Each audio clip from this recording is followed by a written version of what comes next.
Então, de modo formal, né? Vocês estão tendo a última aula de 2020, né? Quer dizer, acredito que seja, né? O João Pedro entrando aí. O João Pedro entra para a última aula do João Pedro Cardoso, né? É uma história, infelizmente, não pude conviver muito com vocês, né? Mas eu tenho para mim assim que mesmo à distância, conhecendo alguns um pouco, né? Umas fotos que a gente posta aí da molecada, né? Do foco que tinham, né? O André, quando era. Ele sempre foi grandão, mas ele era mais criança, né? Ele era criança, na verdade. Então, o foco de vocês em produzir, né? Bom dia, Zé William, em ser querido pela escola e ser tão comentado entre os professores, né? Eu pude perceber isso desde o começo do ano, né? A escola estava tranquilíssima quanto aos terceiros anos, que sempre é uma preocupação institucional, né?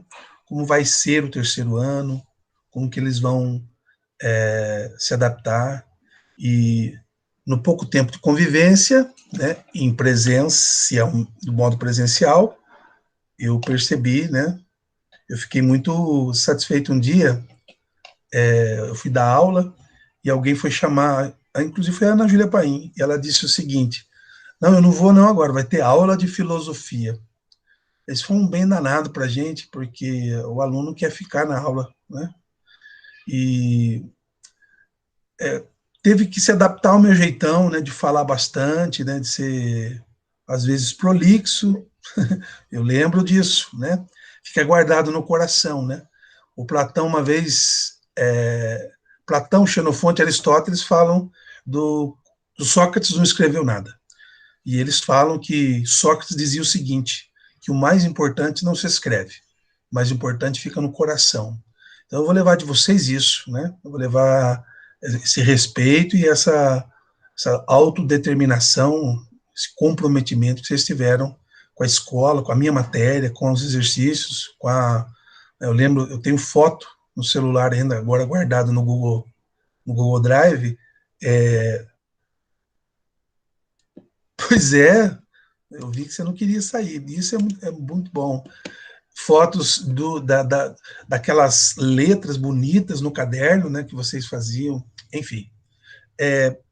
Eu acredito, para encerrar o nosso ano, uma pergunta importante e, ao mesmo tempo, uma apresentação para vocês, né? Eu estava agora há pouco, eu ia convidar vocês para entrarem, né? Está acontecendo uma semana de pós-graduação na UFFRJ, né? Obrigado, né?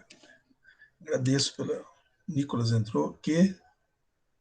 Pois é, eu também queria, né? Às vezes não é suficiente, né? Às vezes eu, antes de publicar a aula no canal do YouTube, ou pôr lá para vocês na aba eu assisto a aula todinha para ver se não tem uma imprecisão, né? Eu sou muito preciso nas leituras, né? Mas eu estava falando que eu acabei de fazer uma apresentação, né, da minha pesquisa, né? Sobre Nicolau Maquiavel. Eu estudo Maquiavel faz 10 anos, e agora, para o doutorado, né, eu estou preparando uma pesquisa sobre a recepção dele no Brasil. Então, assim, tem 3 momentos importantes, né? A década de 30, quando o Otávio de Faria escreve. A gente deve levar em consideração esse texto, mas foi o primeiro que escreveu. Em 58, pela editora Simão, ou Simeão, alguma coisa nesse sentido, Lauro Scorel escreveu Introdução à Filosofia Política. É o príncipe, né? E nos anos 80 começou, então, depois, né, da anistia, o final já um certo diálogo. Maquiavel não era muito bem visto pelos militares, não, porque ele era visto como maquiavélico, e ele não é, né, maquiavélico.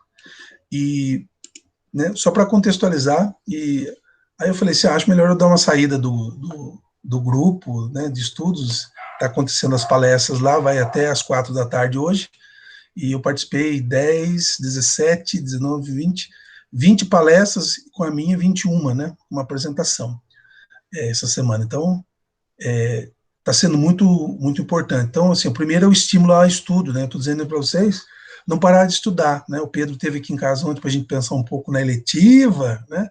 E ele viu eu participando aqui, estudando um autor que eu nem conhecia, na verdade é um português de Portugal, de Coimbra, que é iluminista do século XVII, uma pós-doutora. Né? Eu adoro quando mulheres estudam filosofia e falam, né, ontem uma menina negra, não por ser negra, mas a gente sabe toda a questão racista brasileira, ela disse que a gente fica se vangloriando de estudar Kant, por exemplo, e o Kant tem um texto onde ele é um grandíssimo, lembrando as frases do Chaves, né, um grandíssimo racista, né, e até publiquei no Facebook e ela ficou minha amiga, curtiu, e dois colegas professores também entraram numa discussão, porque nós somos filhos do tempo, etc. Não é porque nós somos filhos do tempo que nós podemos pegar uma certa doutrina que é a abóbada moral, como é o Kant, e tentar justificar toda uma moralidade contemporânea, anacronicamente, porque ele é um baluarte do esclarecimento, da autonomia, etc. Não, como filho do tempo, ele era racista, e é interessante que o que cada um de vocês, o cada um de nós, pensa sobre a vida, a gente pode, com o passar do tempo, com o ato de adquirir cultura, também dizer que isso é uma. Só um minutinho.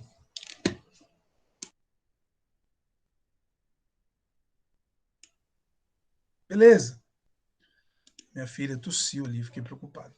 Então, e para fazer um encerramento com chave de ouro, eu penso que a gente pode tentar responder uma pergunta e eu vou apresentar para vocês vocês aprenderiam em 2 minutos. É muito mais rápido do que eu aprendi, né? Eu fiz um curso, né, durante a estadia noutra escola integral para usar a ferramenta Pixton. Eu vou compartilhar, então, eu tenho uma conta na Pixton, é pixton.com.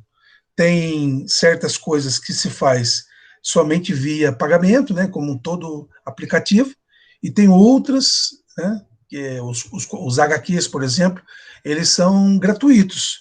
Então, eu já apresentei esse material para 200 professores aqui da rede, né, e no dia que eles estavam falando de quadrinhos, tirinhas, como isso é importante, como o aluno gosta, etc., eu falei, é possível a gente criar, né? No Pixton, não está aqui. Vamos ver aqui. Está aqui. Vai abrir para vocês aí.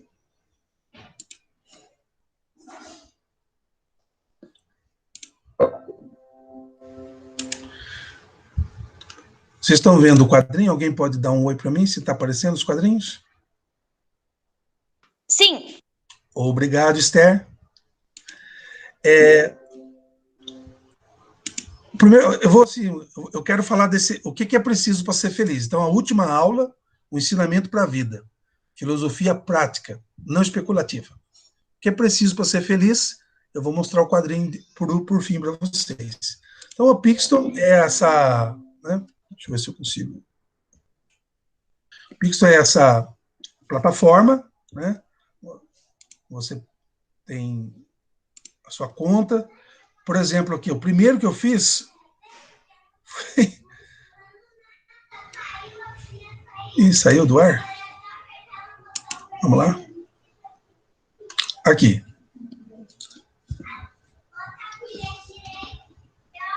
Um encontro, olha só, um encontro entre o ET de Varginha e o Albert Einstein. Que legal que seria, né? Mas esse Albert, como eu estava aprendendo, o Albert Einstein ficou meio anão e com a cara do compadre Washington. Vocês me perdoem, tá? Mas era um primeiro momento lá no próprio curso para divertir. Você consegue fazer cenário, fazer o bonequinho, fazer o rosto, colocar roupa, mudar cenário. É um recurso interessante, né? E na verdade eu ganhei o concurso com essa brincadeira aqui, né? Foi uma brincadeira interna lá na escola. olá, sou ET de Varginha, né? E o Einstein fala em alemão, olá, eu sou Albert Einstein, físico, né? Hallo, ich bin Albert Einstein, Physiker, né? Aí ele pergunta, você crê em vida fora da Terra? Das Laben ist ein komplexen Begriff. Isso é um assunto muito complexo. Bist du denn von einem deren Planeten gekommen? Né? Aqui no nosso planeta nós temos interesse sobre isso, né? O compadre Washington. Eu cheguei no Brasil em 96 e me escondi no meio do mato. Isso aqui, ó. Oh, e claro, mir das. Que interessante, né?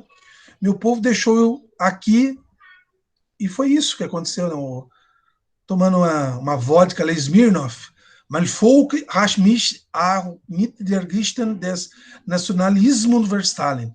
Quer dizer, o meu povo é muito nacionalista, mas tem uma coisa pior que o seu povo. Se o seu povo fez isso, te deixou aqui, o meu foi coisa pior, que foi o nazismo. Então, o Einstein está dizendo explicar para o ET de Varginha que ele ter sido abandonado aqui não é nada pelo povo dele. O nosso povo humano, na Alemanha, nos anos 30, 40, criou o nazismo. Isso é pior. Nazismo, o que foi isso? Então, o nazismo foi uma tragédia para a humanidade, né? Was gepaart von einem autoritären irrationalen Militarismus, ou seja, foi uma prática bem autoritária e irracional. Militarismo, o militarismo autoritário e irracional, que matava, né?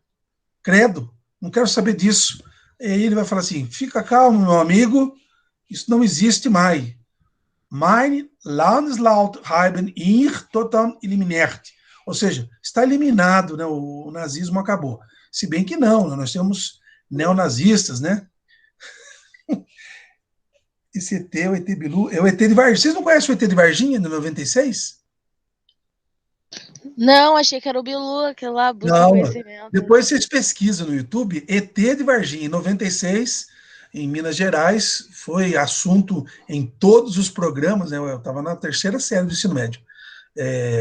Umas 3 meninas viram um ET, né, que foi descrito mais ou menos como esse aí, e que ele tinha caído de uma nave, aí Varginha começou a ficar famosa por isso, e que teve militar, os militares foram explicar, os bombeiros também disseram que aquele pequeno ser não era é famoso por ser, Varginha está cheio de extraterrestres lá, como nave, bares, até um mini shopping, etc. E o ET de Varginha, ele né, gente, eu adoro ufologia, eu sei que não é racional, né, mas eu faço parte aí de um grupo aí de ufólogos, né, que estudam, e tem uma revista, uma UFOS, o nosso presidente é o GVAR, inclusive o Marco Antônio Petit, ele sumiu, né, não sei, falaram que ele foi abduzido, mas ele estava em Varginha fazendo pesquisa lá junto às meninas, e morreu o Marco Antônio Schreser, que era um soldado, e diz que o ET tinha ferido ele. E o exército foi explicar, disse que eram 2 anões, e a anã estava grávida, e foi o que as meninas viram, foi a anã grávida, tendo no seu ato de parto. É umas coisas muito loucas, vocês vão rir demais. E, ao mesmo tempo, muita coisa conspiratória, né? Então, é esse ET, não é o Belu, é o ET de Varginha, né? Então, o Einstein vai dizer que está eliminado, né? Então, a Terra e seu país estão seguros. Não é bem assim, sabe por quê? Omnis est homem. O homem é o homem, né? Não estamos seguros, por quê? Porque o homem sempre faz as suas, né? Apronta. Olha só, neste interessante encontro da ficção, da realidade fica a ideia. O homem é o homem, né? Olha só, sempre há guerras, né? Sempre há guerras. Então, eu vou voltar aqui. Momento mal, como diziam os alemães. Depois tem esse aqui, eu não vou abrir, esse aqui é o Super-Homem de Nietzsche. Lembra que ele fala do Übermensch, traduzindo, infelizmente traduzido nos livros escolares, está Super-Homem. A tradução Übermensch é homem além do homem, homem além do homem, né? E O texto que eu gostaria de encerrar, né, essa última aula, esses nossos encontros, e dedicar vocês para a vida, é o que é preciso para ser feliz. Né? Então, é uma aula de filosofia prática com um projeto de vida e com um desidério de bom voyage, né? Para a vida, para a vida. Né? E é esse texto aqui. Vamos lá? Eu criei esses dois pensadores. Esse lourinho aqui, ele se chama Geist. Em alemão é espírito. E esse barbudo aqui com um cara que não toma banho, que é bem típico da França, chama-se Nepa. Nepa é quando você vai negar em francês, né? Por exemplo, eu não bebo, ne boire pas. Boire é beber. Então, je pas, je boire. Eu bebo, não bebo, ne boire pas. Não como, eu como é je manger. Não como, ne mange pas. Então, essa expressão nepá é uma expressão de negação. Você coloca ela entre o verbo. Né? Então, você tem o verbo avoir. Avoir é ter necessidade. Je n'ai pas avoir besoin de. Eu não tenho necessidade. E assim vai. Enfim, nepá é uma expressão negativa. Né? Nepá é o nome do francês e Geist, que é espírito, é o nome do alemão. Então ele pergunta assim, o tema é, o que é preciso para ser feliz? Tá bom, gente? Ele pergunta, olá, doutor Nepa, gostaria de saber se tem um tempinho. Olá, Geist, estou indo para uma aula daqui a uns 50 minutos. Minha pergunta leva mais tempo. Então, Geist, eu me interesso. Então, tudo isso foi feito por mim, no local que eles estão, eles sentados. Eu errei aqui, né, no lugar da cadeira, mas não leve em consideração, não, tá bom? Vamos lá. A pergunta é, o que é preciso para ser feliz? Eu já fiz essa pergunta para vocês. Né? O que é preciso para ser feliz? E nesse quadrinho da Pinkston, depois vocês fuçem e aprendam a mexer nesse recurso, vocês vão ver que o que é preciso para ser feliz passa por alguns elementos importantes que a gente aprendeu na escola e que estão presentes no cotidiano. Né? O Nepá vai responder, olha, é uma questão aporética. Isso significa que é uma questão que não tem uma resposta simples. Felicidade seriam os instantes ilusórios para Schopenhauer. Então, muitos de vocês podem entender que, para ser feliz, felicidade são momentos ilusórios. Então, para fugir da realidade que é dura, nua e crua, pesada, a gente se diverte. Né? Essa semana mesmo eu saí um dia à noite e tomei uma cervejinha, uma caipirinha, e eu percebi que eu fiquei feliz, mais do que eu já sou. Então, a bebida, ela ajuda a gente ilusoriamente, né? Ontem, anteontem, todo esse olhar voltado para a Argentina, né? Eu vi o desabafo do Casagrande, que foi dependente químico, de dizer que as pessoas estavam pegando pesado com Maradona porque ele foi dependente químico. Porque a dependência química também é um momento de ilusório. O meu irmão mais novo, ele não foi dependente químico, ele fumou maconha. Mas ele não viciou. Por que não viciou? Não sei por que não viciou. Ele vendeu.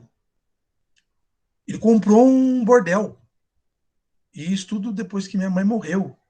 Então, eu via arma em casa, o mais novo, hein? Eu via a situação. Então, essas situações não são só situações de vulnerabilidade de caráter. Né? Quem sabe essas coisas como atitude de escolha moral, sim, mas a dependência química ou a dependência de bebida, não. Né?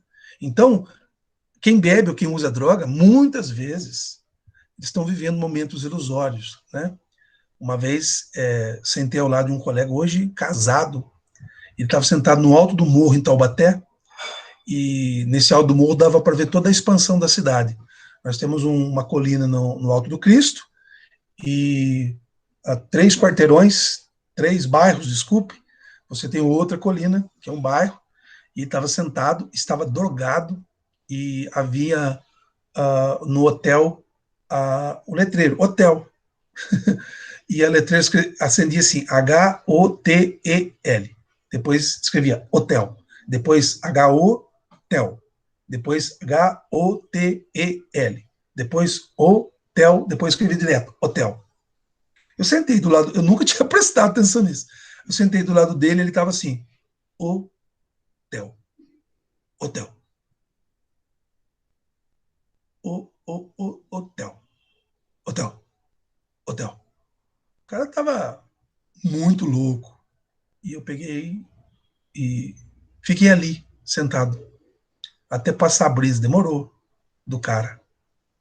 E é meu amigo até hoje. Isso foi em 1995. Porque o que é preciso para ser feliz, às vezes, é ficar próximo, né? Então, essa primeira definição, volto para o texto do Nepá, momentos ilusórios. A droga é uma ilusão e a bebida também ajuda na ilusão, né? Mesmo socialmente, né? Mas se partirmos, aí vem outra coisa. Mas se partirmos da negação, como ficam as finalidades de Aristóteles? Porque negou aqui, né? Ó, o Nepá, o negador, felicidade seria só uns momentos ilusórios. Está negando que a felicidade seja. Está dizendo que a felicidade não é, ela é estar, não é ser. Você, você está feliz, você não é feliz. Aqui sim.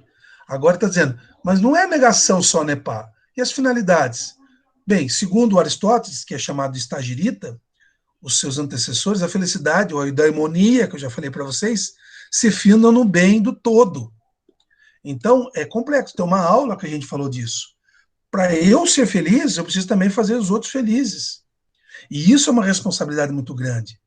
É um pouco oriental, um pouco japonês isso, da escola de Kyoto. O japonês, ele não olha para si primeiro.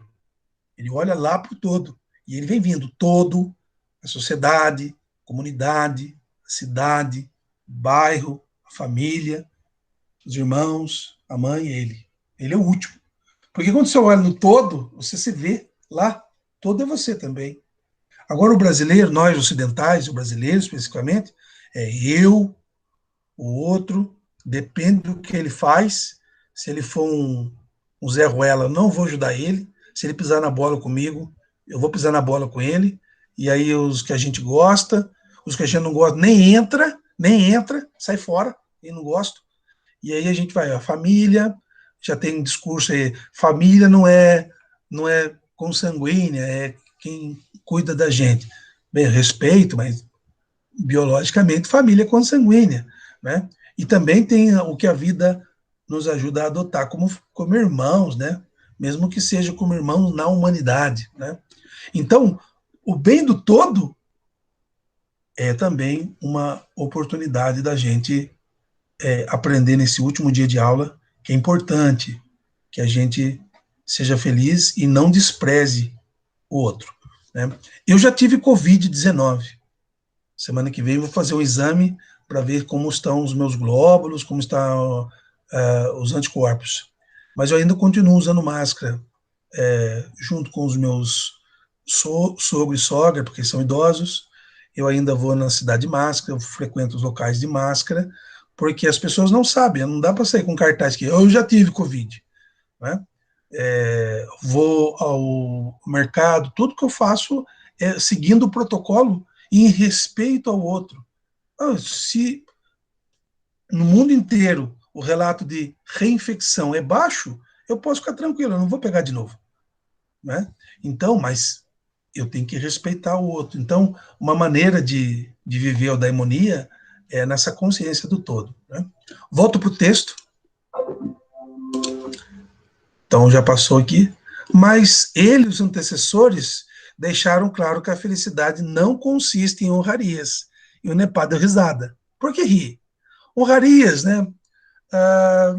Ser bem falado, ser bem quisto, tudo bem, isso aí é um pressuposto de direito que a gente tem, né? Que chama na legislação de direito a boa fama. Mas a felicidade não consiste nisso, né? Porque há muitos que são bem falados, mas são infelizes, né? Até numa leitura schopenhaueriana, eles validam a vida com o suicídio, né? Porque querem quebrar esse indivíduo que foi criado a partir da sociedade, para voltar lá na originalidade do nascimento, quando a gente não era. A gente ganhou um nome, começou a ganhar coisa da sociedade, uma representação. Eu era um ser, vou chamar de Rodrigo. É menino, vai chamar de Rodrigo, vamos registrar, o número do RG tal, CPF tal. Rodrigo, você vai usar essa roupa, você vai ganhar esses brinquedos aqui, olha, brinca aí, né? Olha, esse aqui é o Corinthians, torce para ele.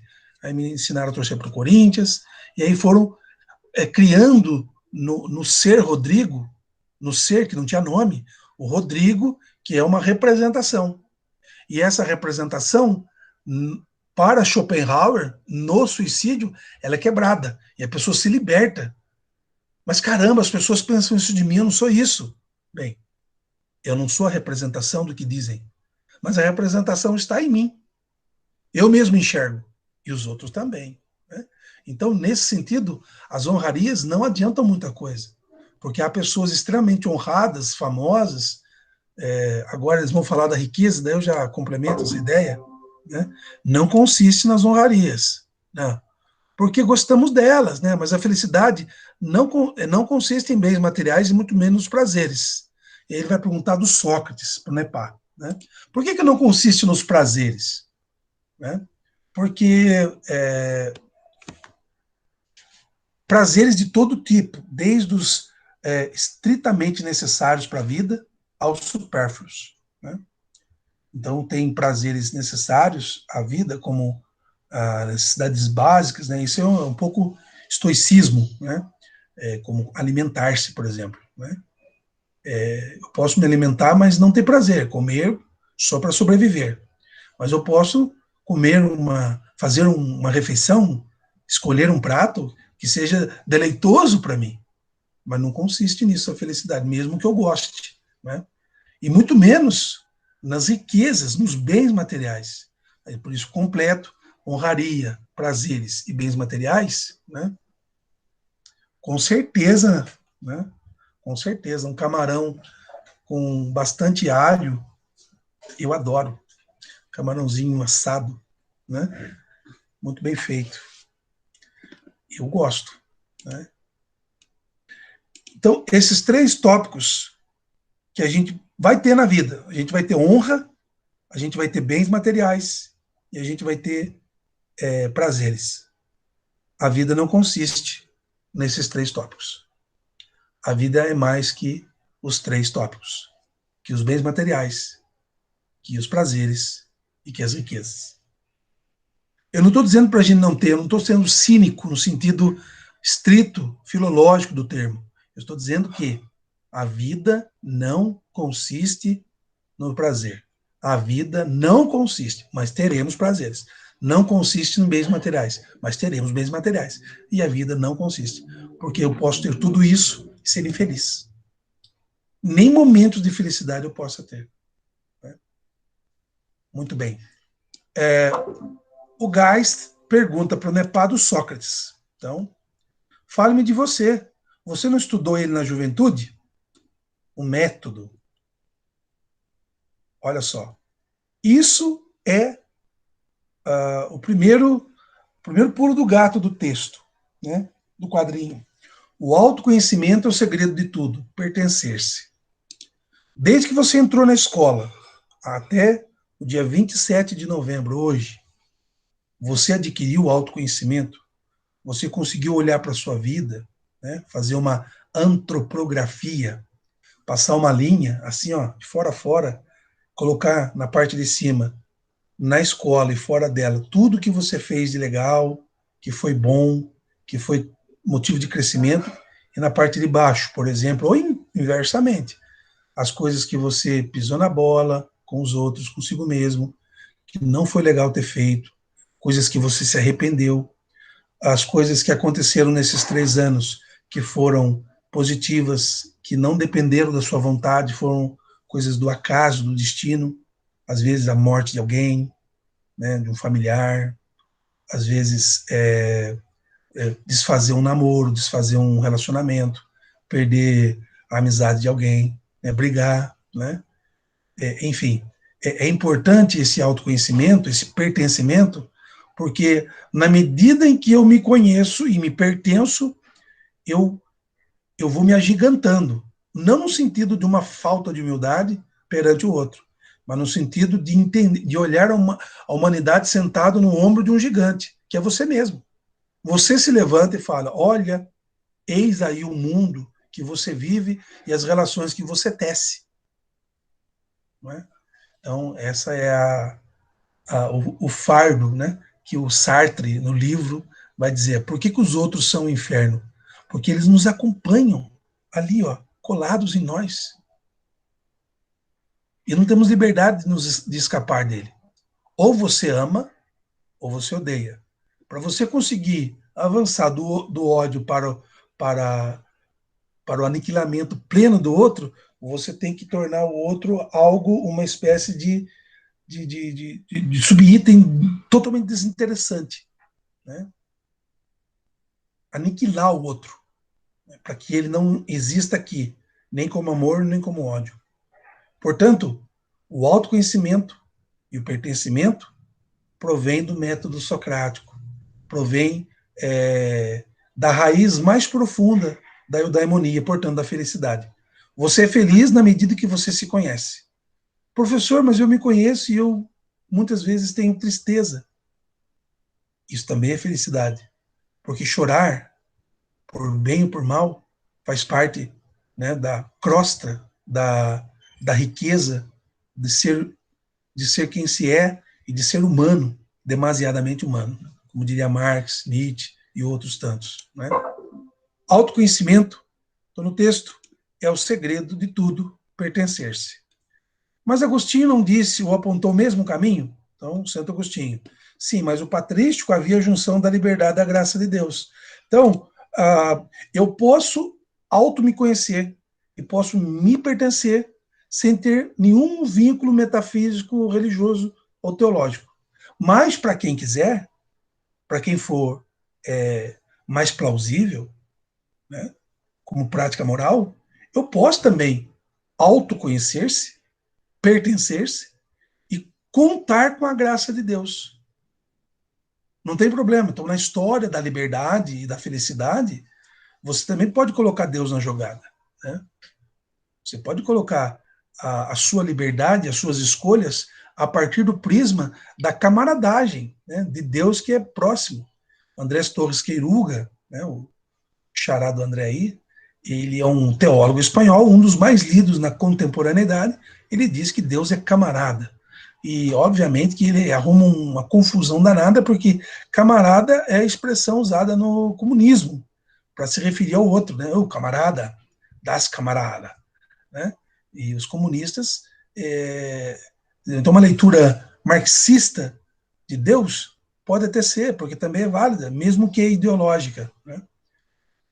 Então, você pode ser-se, pertencer-se, conhecer-se com a graça de Deus ou sem a graça de Deus. Se a graça de Deus, porque você não crê que Deus exista, ele não vai te atrapalhar em nada. Se você crê que ele exista, com certeza, né, há um livro famoso do Queiruga, você encontra resumos aí na internet, que diz o seguinte: o que queremos dizer quando falamos inferno? Bem, o inferno agora não são os outros.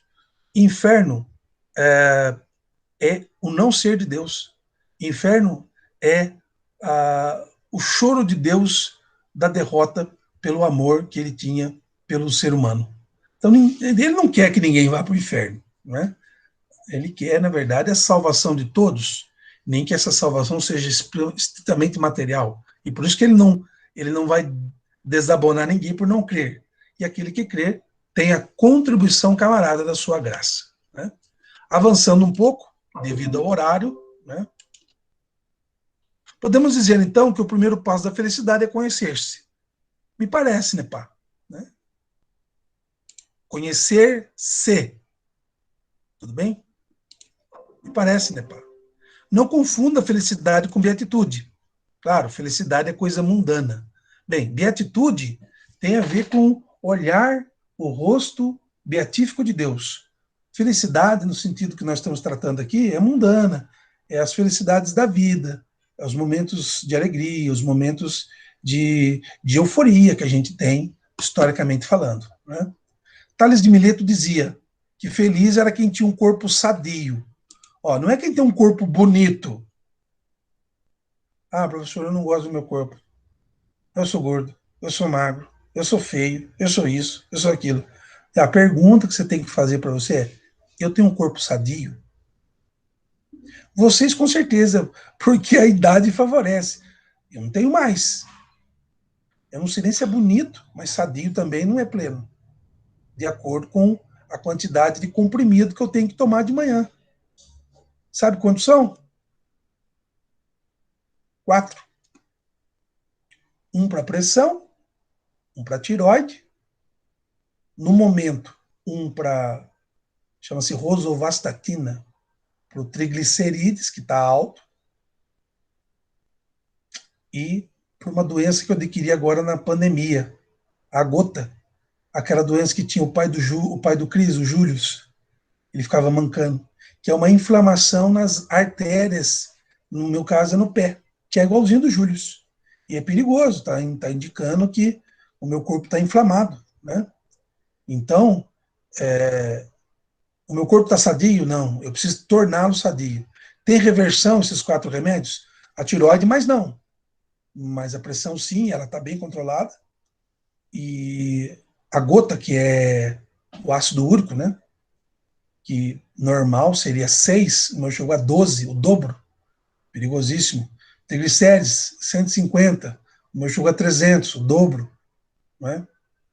Então, você faz uso de remédio. Então, essa pergunta do Tales, para mim, eu responderia: você pode. Né, você tem um corpo bonito? Parabéns, isso é legal. Né? Tanto o menino como a menina.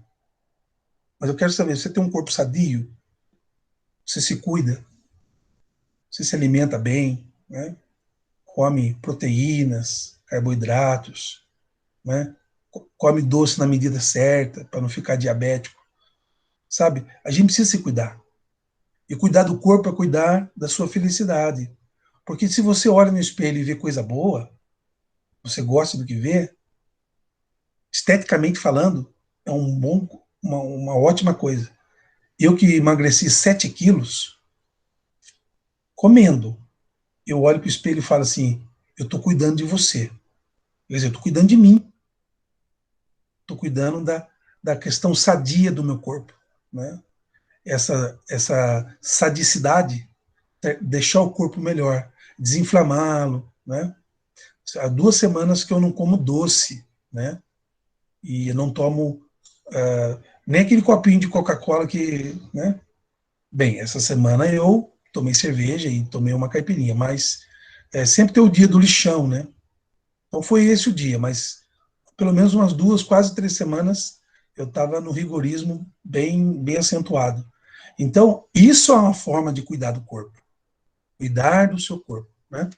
Vamos nos encaminhando mais um trechinho. E uma alma bem formada, né? Então a felicidade tem a ver com saúde, obviamente. Lembra, Nepá, de Demócrito, onde a felicidade era, olha só, moderação. Deve haver sempre a virtude da temperança na busca da mundana dos prazeres. Se a felicidade é uma coisa mundana, não tem os comerciais, ó, beba com moderação, use com moderação, namore com moderação, viva com moderação. Eu acho que é importante a gente aprender isso, sabe? Na vida, a gente tem um momento da porra louquice. Todo mundo, né? E vez ou outra vai acontecer. Mas no geral da vida, né, para ser feliz, a moderação é mais indicada, né? Esses dias eu vi que eu não estava bem. Eu fui manipular uma vitamina para tomar. Estou tomando vitamina, mas não é remédio, né? Vitamina é para ajudar, né?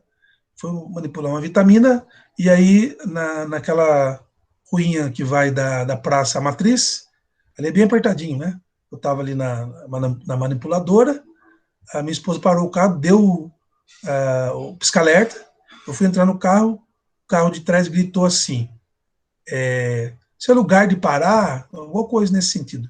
O que eu fiz? Eu abri a porta com tudo, bati a porta do carro, naquele anúncio que tem na beira da rua, e parti para cima do cara, do carro. Sabe quantas vezes eu briguei na minha vida? Nenhuma. Ah, professor, você foi padre. Eu fui padre, mas eu fui jovem, né? Eu estudei na escola, tinha gente que zoava, né?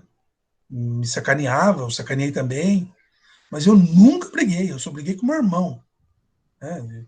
E assim, briga de irmão, assim, em casa, assim. Mas eu nunca briguei, nunca parti para cima de ninguém, né? Nunca tive essa voracidade, necessidade de. Porque eu acredito que eu sou moderado. Pô, o cara falou porque está irritado. Pô. Custava, ia demorar fração de 10 segundos eu entrar no carro e o carro andar. Tá errado parar? Tá errado, mas deu um sinal, é uma faixa de pedestre, eu estava na rua, ele viu. Nós estamos no Pindamonhangaba, né? 3, 4 carros, não estamos no centro de São Paulo. Mas eu vi que eu não estava moderado quando eu fui para cima dele. E ele ficou com medo, né? Porque apesar de me olharem e falarem assim, os caras é gente boa pra caçamba, o meu tamanho, o meu peso assusta, né? A ursilidade minha, né? O meu ser urso. Então o cara ficou meio assim, e eu olhei bem bravo para ele e voltei para o carro. Na vinda do centro para minha casa, eu pensei, eu não estou bem. Alguma coisa não está legal. Porque eu não tive moderação. Parti para cima. E eu não sou movido pelos instintos. Vocês estão entendendo? Então, você consegue entender-se, né? Porque não é comum eu fazer isso. Já sublimei coisas piores, né? Coisas piores. Né? Então, moderação, eu estou no texto, deve haver sempre. Tudo bem? Vamos lá. Mas insisto no autoconhecimento, porque Locke entendia que a felicidade é sermos, né? Mas me veio aqui, Geist, a noção de Plotino que afirmava que a felicidade como a própria vida, né? Seria a condição de um ser racional no mundo que tudo acontece segundo sua vontade. E Kant, Geist, seu mestrado. Agora vamos filosofia contemporânea? Hegel, dizia ele, seria um ideal, estado ideal, somente atingível por meio de um ente todo-poderoso. Então Kant está aqui, ó. Condição racional daquele que vive no mundo segundo o desígnio da sua vontade. Isso é Kant. Hegel, contemporâneo. Felicidade é um estado ideal somente atingível por meio de um ente todo-poderoso, que pode ser Deus, pode ser o Estado, pode ser um ente, né, externo à consciência, à subjetividade. Já Hume considerava que ser feliz deriva das suas boas ações para com a sociedade. Os empiristas, né, obviamente. Então a felicidade, além do autoconhecimento, seria uma espécie de emancipação, mas é claro, né, pá, ser o agente da história, responsabilidade com responsabilidade. Estou me encaminhando para o finalmente, em uns 5 minutos. Então, ser feliz é conhecer-se, pertencer-se, responsabilizar-se pelo que faz e corresponsabilizar-se pelo outro. Né? Eu acho que é um pouco disso. Como termina essa história? Vamos ver. E a sua tese de doutor e PhD? Descartou felicidade, né? Meu colega, como disse no início, momentos ilusórios, sou romântico alemão, apesar de francês.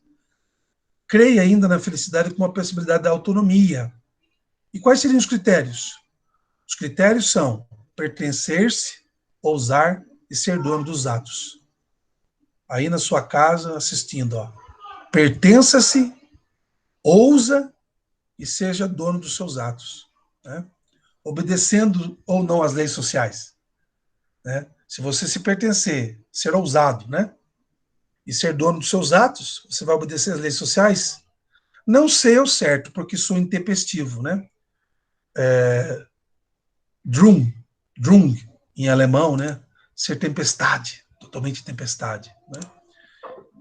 Intempestivo e platônico, porque você é poético, ou seja, não resolve, né? Bem, essa questão não é essencialmente gnoseológica, mas pertinente à ética. Vamos indo, boa aula.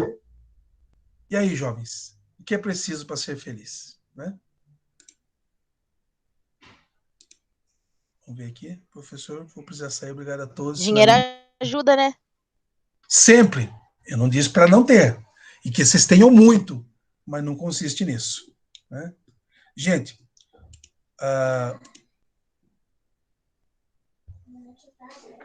só um minuto, fala para ela que eu estou dando aula. Ele está dando aula. Aí, obrigado, gente, sabe, de coração. Obrigado por entrar nas aulas, por fazer as atividades, pelo rosto, pela ideia, pela parceria. Eu desejo toda a felicidade do mundo para cada um de vocês, né? E felicidade na profissão, nas escolhas, no amor, né? E boas escolhas, autoconhecimento, pertencimento, responsabilidade, autonomia, né? Um pouco de porra-louquice, porque eu preciso, né? Nós precisamos sim sempre, né? Mas moderação sobretudo, tá bom? Muito obrigado, mesmo de coração. A gente vai se encontrar por aí, né? Com certeza, tá bom? Um abraço, fique com Deus, bom final de Tchau, semana. pessoal. Valeu. Obrigado por tudo. Eu que agradeço, tá bom? Obrigado mesmo. Obrigado, Ana Paula, Ana Júlia, né? Esther, obrigado, Andressa, obrigado, Larissa, obrigado, Yasmin, Cailane, obrigado, João Pedro, obrigado, Mariana, obrigado, Yasmin, Mira, Nicole, obrigado, Zé William, pela parceria, por ajudar. Obrigado, André. Foi um prazer revê-lo, viu? Obrigado. Valeu.